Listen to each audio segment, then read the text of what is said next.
Bonjour Rosalie Mann. Bonjour. Bonjour, bonsoir. On avait dit qu'on disait bonsoir. Oui, oui, bonsoir. Alors, vous êtes fondatrice et présidente de No More Plastic Foundation. Est-ce que vous pouvez nous expliquer quel est ce projet en quelques mots, cette fondation? Alors cette fondation, on l'a créée tout simplement parce que je me suis rendu compte de la pollution plastique qui commençait bien avant en fait qu'un produit devienne un déchet.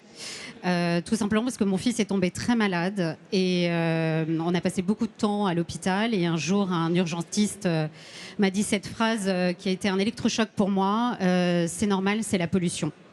Et le c'est normal, c'est la pollution dans la même phrase. D'associer normal et pollution, en fait. Ces voilà. deux mots, ça ne vous a pas... Voilà. Je me suis dit comment on pouvait vivre dans une époque où on considérait que c'était normal d'avoir nos enfants qui subissent des maladies, sont bloqués sur des lits. Et on était dans un service où il n'était pas du tout le seul. Il y avait beaucoup d'autres enfants malades. Et moi, je refuse de vivre dans une société où on admet que nos jeunes tombent malades à cause de la pollution et à cause du déni qu'il y a sur le sujet. Donc moi, je n'étais pas du tout experte sur le sujet à l'époque.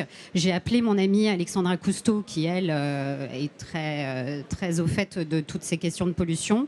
Elle m'a mis en contact avec beaucoup d'associations, de chercheurs, de scientifiques, et j'ai creusé la question. Et j'ai découvert l'impensable, c'est qu'on respire des nanoparticules et des microparticules de plastique. Suite à ça, on a coécrit avec Alexandra Cousteau et mon mari le No More Plastic Manifesto, qui a été partagé plus d'1 milliard de fois à travers le monde et qui a permis d'expliquer aux gens le vrai problème de la pollution, c'est-à-dire qu'un plastique se dégrade tout au long de son cycle de vie et pas uniquement quand il devient un déchet. On a envie de vous poser 2 questions. Comment va votre fils aujourd'hui? Et ensuite, comment vous en êtes venu à cibler le plastique particulièrement dans toutes les sources de pollution finalement, qui malheureusement sont présentes autour de nous?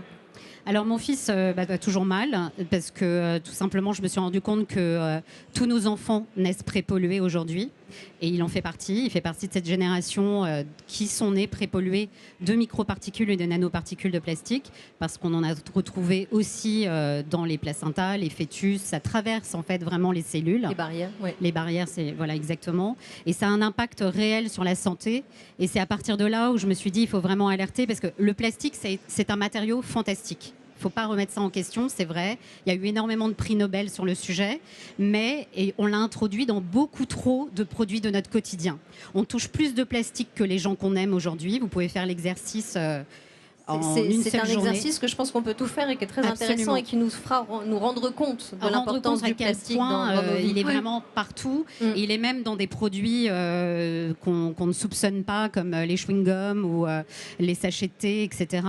Et il faut se rendre compte de ça pour comprendre, parce que pour avancer, pour progresser, il faut comprendre le sujet et savoir de quoi il en retourne. Donc c'est en alertant et en sensibilisant l'opinion publique sur ces sujets qu'on va pouvoir prendre les bonnes décisions. Donc quelque part, en fait, l'idée, c'est pas de militer pour le recyclage du plastique, c'est de militer pour dire on arrête de consommer du plastique. Oui. C'est ça, quelque part, en fait, l'idée. Absolument. En fait, l'idée, c'est que quand vous recyclez du plastique, vous remettez en circulation un produit qui génère des nanoparticules et des microparticules de plastique qu'on respire. Et donc, c'est une pollution sans fin. Donc, c'est une pollution sans fin. Le plastique recyclé et le réemploi ne sont pas du tout des solutions d'avenir. Il faut cesser effectivement avec la production plastique puisque en fait plus on produit de plastique, plus on est exposé à cette pollution. Donc le but de la fondation, c'est de sensibiliser à cette pollution. Absolument. Et aussi de proposer des solutions alternatives? Tout à fait, de mettre en lumière les solutions alternatives qui existent déjà en fait. Il y a les algues, par exemple les algues brunes aux États-Unis, en Corée, en Angleterre, ils s'organisent déjà sur ces questions-là. Il faut savoir que sur les 460 millions de tonnes de plastique qu'on produit par an, il y a 2 secteurs d'activité qui représentent plus de 50% de cette production.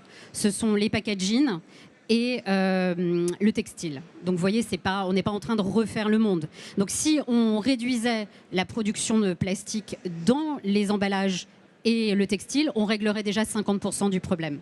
Et il y a beaucoup d'emballages qui sont complètement inutiles aujourd'hui. Quand on conseille des chefs d'entreprise dans leur déplastification, on se rend compte qu'à peu près 30% des emballages sont complètement inutiles aujourd'hui. Donc vous intervenez, vous faites du conseil auprès des entreprises, par exemple, pour qu'ils aillent vers cette déplastification. Absolument. Quel est l'accueil et quels sont les retours que vous avez?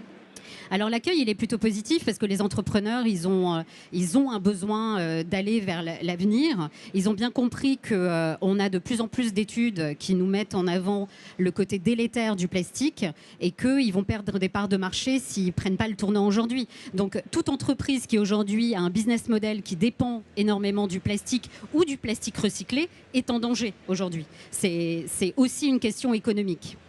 Et comment est-ce que vous allez... oui, je crois que c'est ça que je voulais vous demander.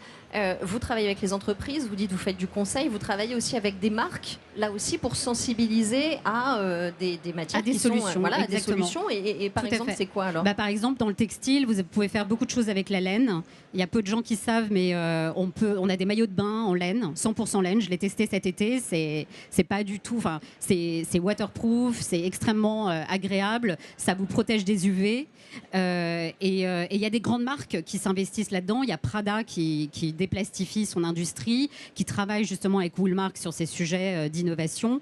Vous avez aussi la marque Mover qui a inventé des imperméables et des vêtements de ski 100% laine, complètement waterproof. Donc ça montre qu'il y a vraiment des solutions aujourd'hui. La laine, c'est un produit qui est recyclable. Donc avec toute la laine qu'on a déjà produit, on peut vivre... Des années de collection.